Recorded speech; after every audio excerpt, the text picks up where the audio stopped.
नमस्कार, बहुत स्वागत आप सभी का IBC 24 में और मैं हूं आपके साथ शुभांगी ठाकुर। मर्डर 2 से जिन्होंने धूम मचाई और आज हम आपको मिलाने वाले हैं एक ऐसी आवाज से और एक ऐसे सिंगर से जिनके एवरग्रीन सॉन्ग्स हमेशा हमारे दिलों पर राज करते हैं। तो बहुत स्वागत है हर्षित सक्सेना आपका IBC 24 पे। Thank you so much Shubhangi. Harshit, सबसे पहले आपसे ये सवाल लेना चाहते हैं क्योंकि आज हर्षित सक्सेना को हर कोई जानता है, लेकिन एक ऐसा टाइम रहा होगा जब आपने हर्षित से हर्षित सक्सेना बनने में आपको टाइम लगा होगा और आपने इसकी शुरुआत की होगी। आपकी जर्नी के बारे में बताइए। देखिए, जर्नी तो अभी काफी लंबी है। मतलब उसको समराइज करना थोड़ा मुश्किल है, मतलब कम जल्दी करने में। और बेसिकली मैं फिजियोथेरेपी कर रहा था। We belong to a Kayastha family, तो पढ़ाई लिखाई का माहौल घर में है, हमेशा से रहा है। तो देन फिर एक ऑडिशन होता है वॉइस ऑफ इंडिया, जो मैंने लखनऊ में दिया, और मेरा फाइनल सेमेस्टर का फाइनल एग्जाम था फिजियोथेरेपी का। और वो मैंने छोड़ा और वो ऑडिशन दिया, और वहां से पूरी लाइफ ही मेरी चेंज हो गई। मैं लखनऊ में प्रैक्टिस करता था डॉक्टर के अंडर। लास्ट सेमेस्टर हम लोग का चल रहा था, और यहाँ वॉइस ऑफ इंडिया हुआ। फिर उसके बाद एक और शो था, जो जीता वही सुपरस्टार। उसमें सारे जितने भी 10 साल के best of the best lot था, उनका एक साथ विनर्स रनर अप वो एक साथ कर दिया था। तो वो एक शो था। फिर एक थर्ड शो किया मैंने, म्यूजिक का महामुकाबला। उसमें ये था कि सारे प्लेबैक सिंगर्स और म्यूजिक डायरेक्टर्स जो इंडस्ट्री में है, उनके साथ आपको compete करना था। तो ये तीनों शो मैंने किए थे। तीनों शो करने के बाद मेरे को लगा कि अब I think this is the end now for reality shows, because मैंने न्यू कमर में वॉइस ऑफ इंडिया किया था, फिर रनर्स और विनर्स में मैंने जो जीता सुपरस्टार किया था, एंड देन फिर म्यूजिक का महामुकाबला किया था, जो इंडस्ट्री के सारे वेटरन्स थे उनके साथ कंपटीशन था। तो तीनों में मैं सेकंड आया था। एंड देन मैंने ये डिसाइड किया था कि ये मेरा लास्ट रियलिटी शो है। अब इसके बाद I don't want to prove myself on this platform, because वो सब मेरे को वहां से मिला था। एंड आफ्टर दैट मेरा फर्स्ट सॉन्ग डेब्यू हुआ with Tees Maar Khan movie. Song था हैप्पी एंडिंग, और उसपे फराह खान जी सबको क्रेडिट्स देती हैं उनके मूवीज में, एंड क्रेडिट्स में सब लोग आते हैं, तो आप उसमें मेरे को डांस करते हुए भी देखेंगे उस सॉन्ग में।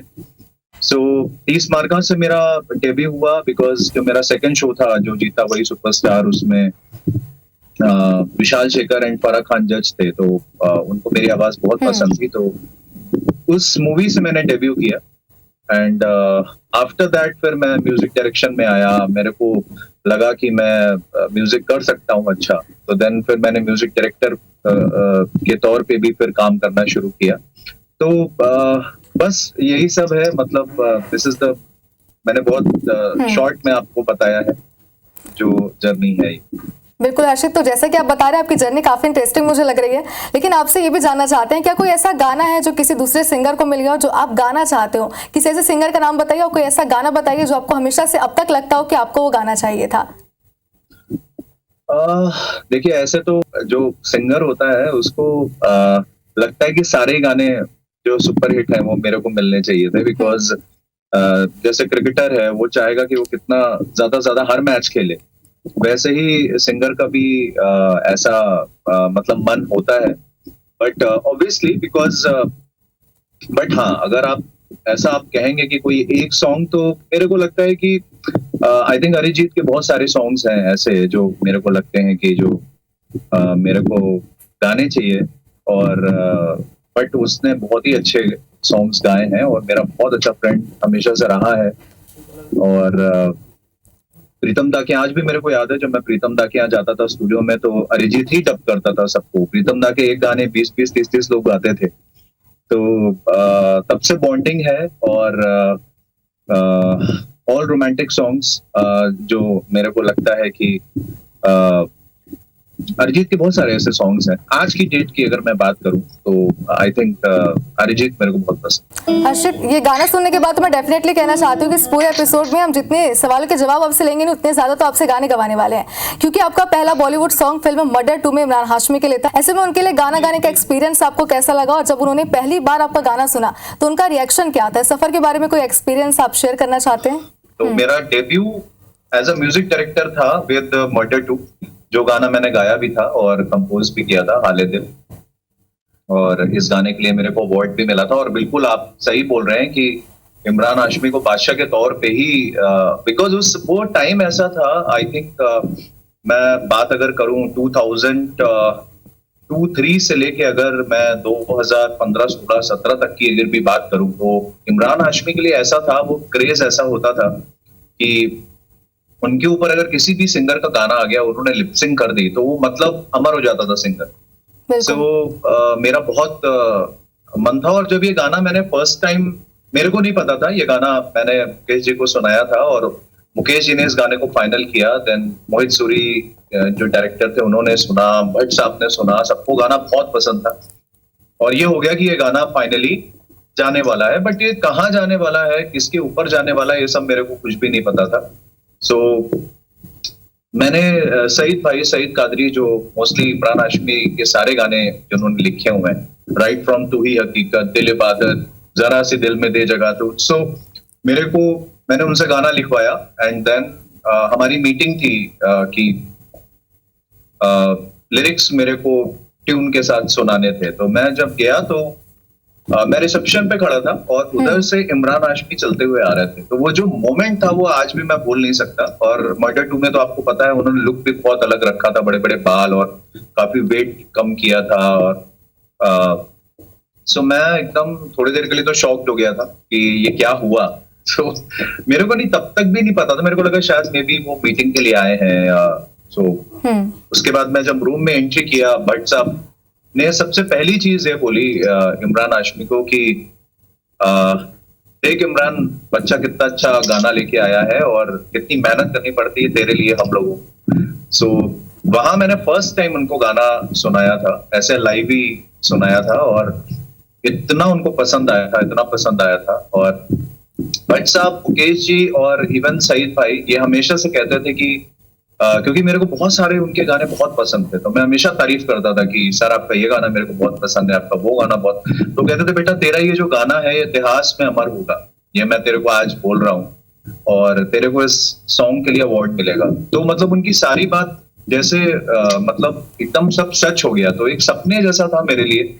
आज तक वो गाने को इतना प्यार मिलता है, ये मतलब मैं बहुत ही थैंक यू कहूंगा मेरे सारे जितने भी मेरे फैंस हैं जिन्होंने मेरे को इतना प्यार दिया right from the reality shows, और आज तक मेरे को इतना प्यार दे रहे हैं। तो ये सारी मेमोरीज है उस गाने को की। बिल्कुल अर्षित, ये गाना आज के बाद और हमेशा ही हमारे दिलो दिमाग में हमेशा छाया हो रहेगा। इतनी खूबसूरती से इस गाने को अभी फिल्माया हमारे सामने, और आपके बहुत सारे ऐसे गाने हैं जो हमारे फेवरेट हैं, लेकिन हर्षित सक्सेना के गानों में हर्षित का पसंदीदा गाना कौन सा है, और फेवरेट गाने का कोई एक्सपीरियंस है जो आप हमारे साथ शेयर करना चाहते हैं?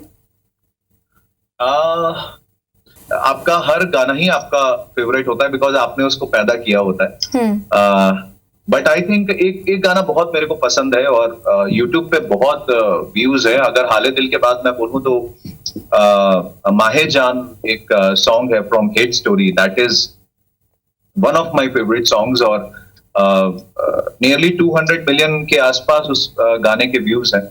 तो वो भी मेरे को बहुत पसंद है। It's from the film hate story. तो ऐसा कहा जाता है कि रियलिटी शोज किसी भी सिंगर की सक्सेसफुल जर्नी की शुरुआत होती है। आपने कई रियलिटी शोज भी किए हुए हैं, ये आपके करियर के लिए कितने ज्यादा फायदेमंद साबित हुए, और आजकल रियलिटी शोज पे बहुत आ चुके हैं, ऐसे में पार्टिसिपेंट्स को उनका कितना ज्यादा फायदा मिलता है? देखिए क्या है कि पहले जो रियलिटी शोज होते थे ना, उसमें बहुत कुछ मतलब रियलिटी शोज में रियलिटी होती थी, और जो आपने गाया आप बस माइक चेक होता था, आपने जो एक बार में गा दिया वो गा दिया, और और फ्रीक्वेंसी भी कम थी। आजकल क्या है कि हर 3 महीने 4 महीने पे एक नया शो शुरू हो जाता है, फिर वो खत्म हुआ फिर एक और शो शुरू हो जाता है।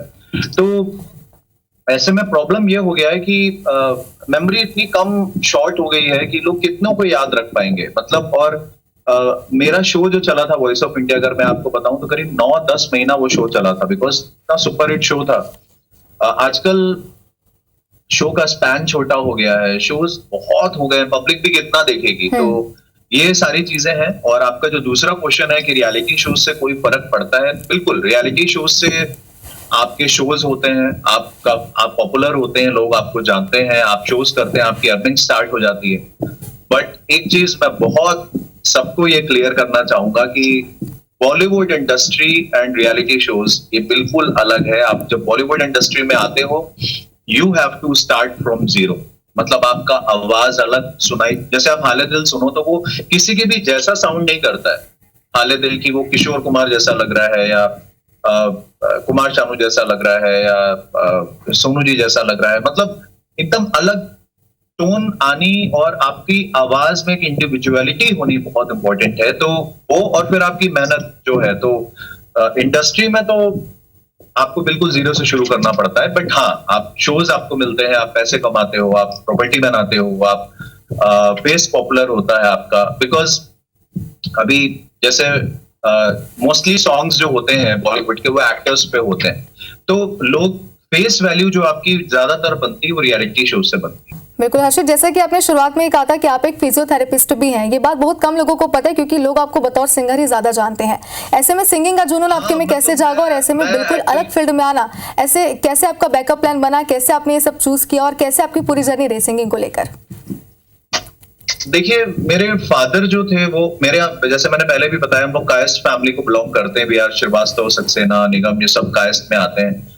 तो पढ़ाई लिखाई हमारे यहाँ बहुत इंपॉर्टेंट होती है। मेरे पापा को इतना पहले पसंद नहीं था कि आप सिंगिंग करो या आप ये सब करो। तो एक कंपटीशन होता है और हर स्टेट में होता है, हर सिटी में होता है, महोत्सव होते हैं। तो उसमें national level singing talent Hunt होता है। तो वो मैंने कंटिन्यूअसली 6 साल तक जीता था, हर कैटेगरी में, फिल्म, नॉन फिल्म, हर कैटेगरी में जीता था। फिर उसके बाद वो महोत्सव वालों ने मेरे को मना कर दिया कि अब आप पार्टिसिपेट मत करिए, आप किसी और को चांस दीजिए। तो मेरे फादर ने जो फर्स्ट टाइम मेरे को वहां गाते हुए सुना था, तब से वो बहुत मेरी उस दिन वो बहुत रोए थे, आज भी मेरे को याद है। और वो बहुत सीरियस उस दिन उन्होंने बोला था, और वो दिन था। और जिस दिन, अब मैं फिजियोथेरेपी वाली बात पे आता हूँ, तो वही थे जिन्होंने मेरे को सबसे पहले, क्योंकि मेरा एग्जाम था जिस दिन ऑडिशन होने वाला था वॉइस ऑफ इंडिया का, आज भी मेरे को याद है, मेरा लास्ट सेमेस्टर का लास्ट एग्जाम था। और उसी दिन ऐसा टाइमिंग्स थे कि या तो मैं ऑडिशन दूं या तो मैं एग्जाम दूं। तो मेरे फादर ही थे। मैं बहुत कंफ्यूज था, बहुत सैड भी था। तो उन्होंने मेरे को कहा कि बेटा कोई बात नहीं, तुम जाओ ऑडिशन दो। हालांकि बहुत बड़ा रिस्क ये था कि अगर मैं ऑडिशन में सेलेक्ट ही नहीं होता, क्योंकि लखनऊ से ही करीब 20-25 हजार लोग ऑडिशन दिए थे, वहां से सिर्फ 1-2 लोग सेलेक्ट होके बॉम्बे जाने वाले थे। फिर बॉम्बे में 100 लोग, 100 में 50, 50 में 20, 20 में 15, 15 में 11। तो ये बहुत लंबा जर्नी होता है। बट फिर मैंने भी सोचा नहीं, और उन्होंने मेरे को उस समय सपोर्ट किया। और हालांकि अभी भी मैं डॉक्टर इसलिए नहीं लगाता हूँ अपने नाम के आगे, क्योंकि बहुत ही अजीब लगेगा, संग बाई डॉक्टर हर्षित सक्सेना। तो बहुत ही बिकॉज मेरी इंडस्ट्री ऐसी है यहाँ, तो लोग अपने नाम को ही शॉर्ट कर देते हैं। तो मैं अगर उसके आगे डॉक्टर लगाऊंगा तो बहुत ही अजीब लगेगा, इसलिए बट हाँ, ये भी एक बहुत बड़ा स्टेप था, और इसमें मेरे फादर ने मेरे को बहुत हेल्प की ये स्टेप लेने के लिए। बिल्कुल हर्षित, हम किसी भी फील्ड में हो, लेकिन हमारी लाइफ में हमारा कोई ना कोई इंस्पिरेशन जरूर होता है जिससे हम सीखते हैं, जिसकी चीज़ों को हम देखते हैं और आगे हम सोचते हैं कि हम उस प्रोसेस को फॉलो करेंगे जैसे उन्होंने अपनी जिंदगी में किया हुआ है। आपके बॉलीवुड में कोई इंस्पिरेशन है, कोई सिंगर जिनको आप फॉलो करते हैं, जिनसे आप सीखते हो? पहले देखिए, मैं हर किसी से सीखता हूँ। मैं अगर किसी एक का नाम लूंगा तो वो बहुत ही गलत होगा। मैं बहुत लोगों से सीखा हूँ, और मैंने ज्यादातर सीखा है सुन के, बहुत सीखा है। जैसे जब मैं अपना स्टार्ट कर रहा था, तो मैं नॉन फिल्म में ना गुलाम अली खान साहब के बहुत गजलें सुनता था, क्योंकि हरकतें, तैयारी गले की, मुर्कियां, ये सब चीजें उनसे मैं सीखता था। किशोर दा के गाने मेरे को बहुत पसंद थे, क्योंकि एकदम खुली आवाज थी, गोल आवाज थी उनकी। और जो एक गाने को सॉफ्ट गाना, फिर उसी को एकदम फ्लैम्बॉयंट वॉइस उनकी थी। तो वो भी मैं बहुत कोशिश करता था कि कभी भी गाओ तो खुल के गाओ। मतलब अगर आप कमरे में गा रहे हो तो आपको माइक की जरूरत नहीं पड़े, मतलब लगना चाहिए कि कोई सिंगर गा रहा है। तो ये मैंने किशोर दा से सीखा। रफी साहब से मैंने बहुत फीलिंग्स, छोटी छोटी बारीकियां जो वो लेते थे। तो मतलब मेरी जिंदगी में मैंने काफी लोगों को बहुत बहुत सीखा है। टोनल क्वालिटी की आप बात करेंगे तो के मेरे, मतलब अगर आज की जनरेशन में आप बोलिए, मतलब जो जब हम लोग आए थे तो आई थिंक हम सब के को फॉलो करते थे, बिकॉज मैं बहुत ह्यूज फैन था के का। तो उनकी जो वो हाई नोट्स लगाते थे, कि कोई भी आप गाने सुनिए एकदम स्ट्रेट नोट लगता था उनका हाई। तो वो चीज मैंने उनसे सीखी कि यार मतलब अगर आप हाई भी गा रहे हो तो आपके नोट्स, अगर आप हाई नोट्स पे भी आप गाते हो तो आपकी आवाज का जो गोलाई है वो कम नहीं होनी चाहिए और नोट एकदम 440 हिट होना चाहिए। तो ये काफी सारी चीजें हैं जो मैंने बहुत लोगों से थोड़ी सबसे सीखी। हर्षित, अब पे आपके जो फर्स्ट टेलीविजन शो है अभी जिसका जिक्र हम करना चाहते हैं, श्रीमद् रामायण, इसके बारे में कुछ बताइए। मैं क्या बताऊं, मतलब श्रीमद् रामायण, मैं देखिए मेरा जो जन्म हुआ है ना वो जन्माष्टमी पे हुआ है और मैं घर में ही हो गया था। मेरे घर में जन्माष्टमी की पूजा चल रही थी तो पूरा नक्षत्र जो है, रोहिणी नक्षत्र, एवरीथिंग सब वो कृष्ण जी वाला है। तो मैं शुरू से बहुत बड़ा डिवोटी रहा हूँ, मतलब कृष्ण भगवान का, राम भगवान का। और मैं हमेशा से ऐसा कुछ करना चाहता था। मतलब ऑब्वियसली मैंने फिल्म्स किए हैं, मैंने वेब सीरीज भी की, 7 कदम जो रोनित रॉय रॉस की थी, रोनित रॉय और अमित साथ थे उसमें। बट मैं हमेशा से कुछ ऐसा करना चाहता था मेरी लाइफ में, जैसे मैं आज भी मेरे को याद है, तब सिर्फ डीडी चैनल था। महाभारत में पहले एक आवाज चलती थी, मैं समय, वो भी लोगों को याद है आज तक। तो ये आवाजों का ना बहुत बड़ा रोल होता है एक शो में। आजकल ये होता नहीं है, ऐसा ही होता है कि भाई आप हमारे शो पर टाइटल सॉन्ग गा दीजिए, मैं जाके गा देता हूँ और वो टाइटल सॉन्ग हमेशा बजता रहता है, जैसे आप जितने भी डेली सोप्स में देखते हो। बट मेरे को सबसे अच्छी चीज ये लगी थी, और मैं बहुत क्रेडिट देना चाहूंगा सिद्धार्थ तिवारी जी को, जो इसके शो के प्रोड्यूसर हैं, डायरेक्टर हैं और ओनर ऑफ स्वस्तिक प्रोडक्शंस, इनका ये शो है। एंड सोनी के जो हेड है नीरज, उन लोगों का एक ही चीज थी कि हर्षित, हम आपको एज अ पूरे शो की आवाज बनाना चाहते हैं। तो जब ये बात मेरे को सुनने में आई कि यार पूरा शो, मतलब जितने दोहा, चौपाई, आप कितनी चीजें होती हैं, श्लोक, मंत्र, कितने तो मैंने गाने गाए हैं श्रीमद् रामायण में। उसकी फुल एल्बम अभी रिलीज होने वाली है। बिल्कुल। लेकिन मैं बहुत अपने आप को लकी मानता हूँ कि मेरे को ये शो से जुड़ने का मौका मिला, बिकॉज ये चीजें आज उतनी रियलाइज नहीं होंगी। ये चीजें तब रियलाइज होती हैं जब वो समय क्रॉस हो जाता है। जब पहला भी रामायण आता था तो उस समय लोगों ने इतना नहीं सोचा होगा कि सदियों तक लोग इसको याद रखेंगे। तो आई थिंक भगवान का बहुत थैंक यू कहना चाहता हूँ कि मेरे को ये शो भगवान ने झोली में लाके दे दिया।